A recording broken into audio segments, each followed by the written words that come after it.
ভারতের সাবেক প্রধানমন্ত্রী মনমোহন সিংয়ের মৃত্যুতে শোক জানিয়েছেন অন্তর্বর্তী সরকারের প্রধান উপদেষ্টা ডক্টর মোহাম্মদ ইউনূস। শুক্রবার পররাষ্ট্র মন্ত্রণালয়ের এক বার্তায় বিষয়টি জানানো হয়েছে। শোকবার্তায় প্রধান উপদেষ্টা মনমোহন সিংকে একজন মহৎ বিনয়ের অধিকারী, দূরদর্শী নেতা ও রাষ্ট্রনায়ক বলে বর্ণনা করেছেন।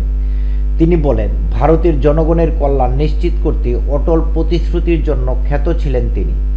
প্রয়াত প্রধানমন্ত্রী ভারতের অর্থনৈতিক পরিবর্তনে গুরুত্বপূর্ণ অবদান রেখেছেন বলেও উল্লেখ করেছেন তিনি। বার্তায় প্রধান উপদেষ্টা আরও বলেছেন, মনমোহন সিং বাংলাদেশ ও ভারতের মধ্যে বন্ধুত্ব এবং পারস্পরিক লাভজনক সহযোগিতার সম্পর্ক শক্তিশালী করতে সহায়তা করেছে। প্রধান উপদেষ্টা প্রয়াত নেতার দৃষ্টিভঙ্গি এবং আঞ্চলিক শান্তি ও সমৃদ্ধি উন্নয়নে তার দৃঢ় প্রতিশ্রুতির প্রশংসা করেছেন।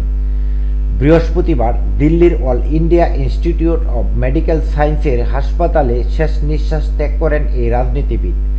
মৃত্যুকালে তার বয়স হয়েছিল 92 বছর। তার মৃত্যুতে ভারতে 7 দিনের জাতীয় শোক ঘোষণা করা হয়েছে। সেই সঙ্গে পূর্ণ রাষ্ট্রীয় মর্যাদায় শেষকৃত্য সম্পন্নের সিদ্ধান্ত নেওয়া হয়েছে। ভারতের বিশিষ্ট অর্থনীতিবিদদের অন্যতম মনমোহন সিং 1991 সালে রাজ্যসভার সদস্য হন। 1998 থেকে 2004 সাল পর্যন্ত তিনি বিরোধী দলীয় নেতা ছিলেন। এরপর 2004 থেকে 2014 সাল পর্যন্ত প্রধানমন্ত্রীর দায়িত্ব পালন করেন। তাকে ভারতের উদার অর্থনীতির স্থপতি হিসেবে বিবেচনা করা হয়।